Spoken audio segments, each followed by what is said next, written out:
In 1986, the world was filled with games like Mario, Legend of Zelda, and Castlevania, each one having their own properties which made them unique.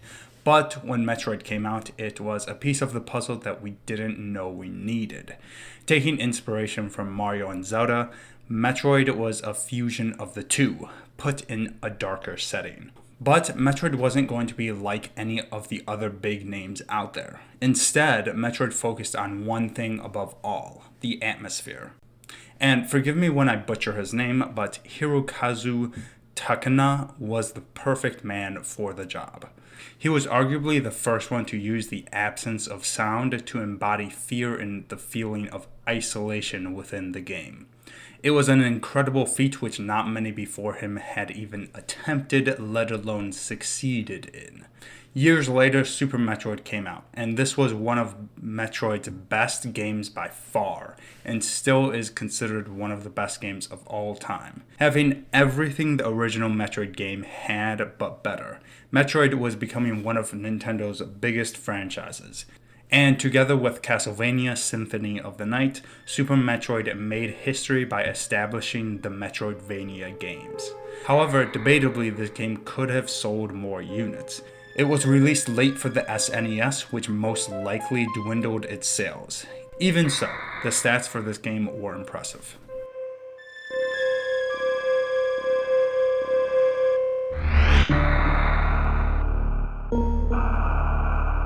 In the early days, video games didn't exactly strive for creating an immersive atmosphere like Metroid did, and that is exactly why Metroid stuck out. It seems like a lot of its inspiration came from the Alien movies, traveling the void where no one can hear you scream.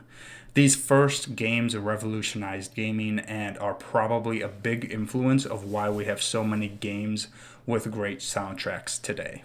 But after the release of Super Metroid, a dark age happened.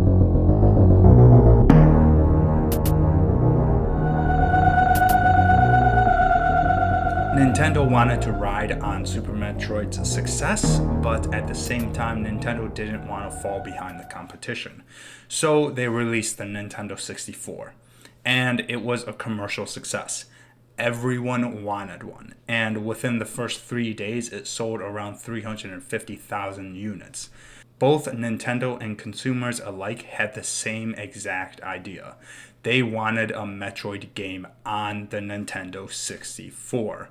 But when Nintendo approached an unidentified company stating this, that company said it wasn't confident enough to create a worthy successor to Super Metroid, and all seemed lost.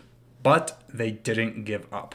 In 2000, Shigeru Miyamoto tasked the newly acquainted subsidiary Retro Studios with making a new Metroid game for the next-gen console, the GameCube. It was a big leap for Nintendo to do this. Never before had they worked with a studio overseas to such a degree. But I think Miyamoto saw something in the studio that no one else had, and they supported Retro Studios completely, going as far as to officially announce a new Metroid game by the studio. Fans were ecstatic to hear this, but at the same time they had their doubts. Why did Nintendo place so much faith in this new company? And then, in 2002, we found out.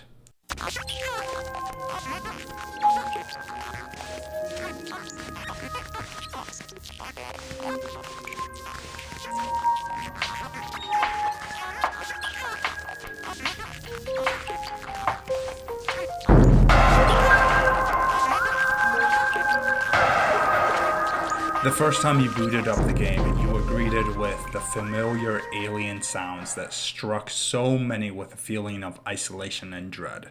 But when you started the game and went into the menu selection screen, that dread was replaced by a newfound inspiration to explore all the mysteries this game had to offer.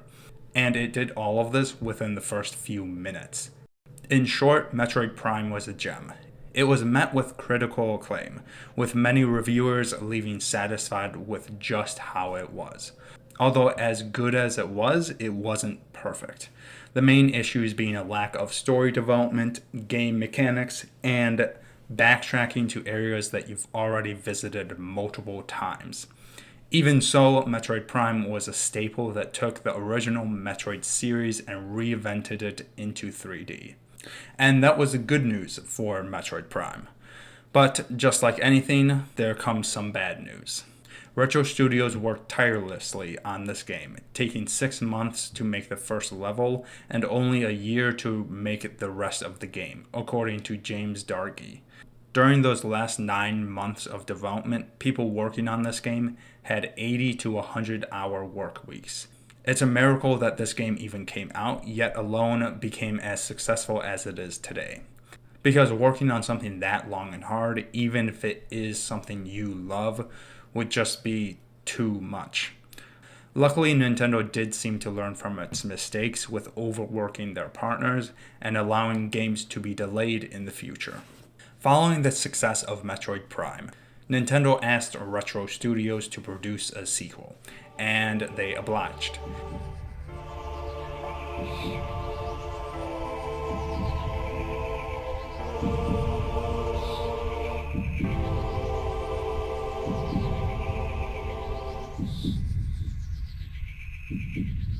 Instead of taking the easy way out and just recycling features from the first game, they started over completely. They were determined to fix any mistakes they made in the first game, fixing the mechanics and delivering a more complex narrative than its predecessor.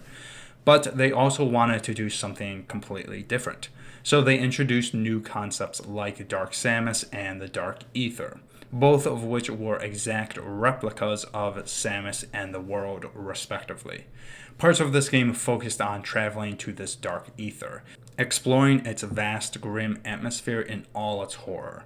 As for Dark Samus, this was the first time we truly saw who she was and how she behaved.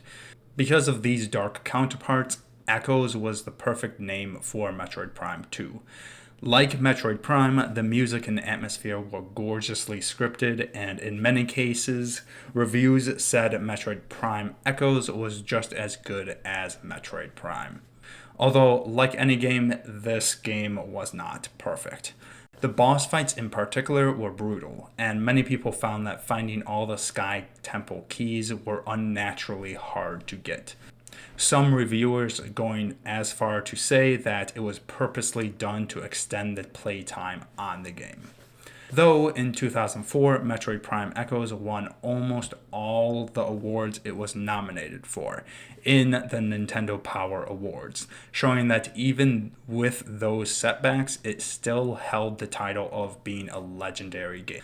After Metroid Prime Echoes, Retro Studios decided to make one more Metroid Prime game, stating that Metroid Prime Corruption would be the final chapter of the Prime series. But with the introduction of the Wii, there were way too many functions the game had to run for the amount of buttons the Wii controller had. So Retro Studios had to get creative. With the initial release time near the Wii, reconfiguring the controls to complement the Wii took longer than expected, and they were forced to delay the game. However, the results spoke for themselves.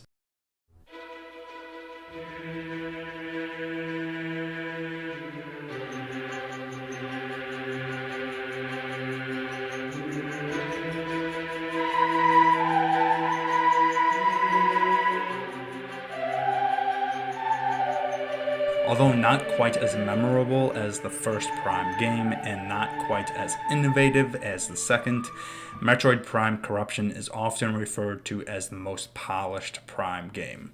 It took all of the mistakes its predecessors had and eliminated them. It still has the beautiful soundtrack and the stunning visuals the first two had.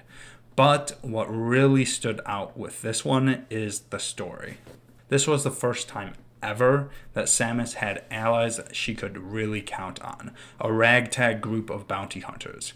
But as the game progresses, Dark Samus swoops in and corrupts every bounty hunter, including Samus.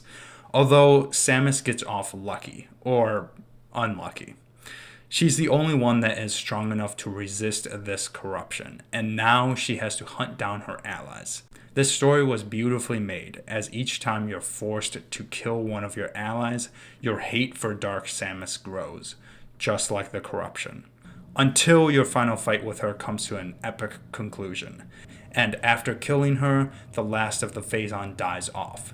And with that, Samus heads towards a different planet in the galaxy for her next mission. And thus, we have the start of the Second Dark Age. After the conclusion of Metroid Prime Corruption, key members of Retro Studios left to work on other projects. And a lot of us were secretly hoping that there was going to be a Metroid Prime 4, but I don't think anyone really thought it would come to fruition until we saw that logo. With the addition of a new Prime game, all of the dormant passion and love for the franchise erupted to life.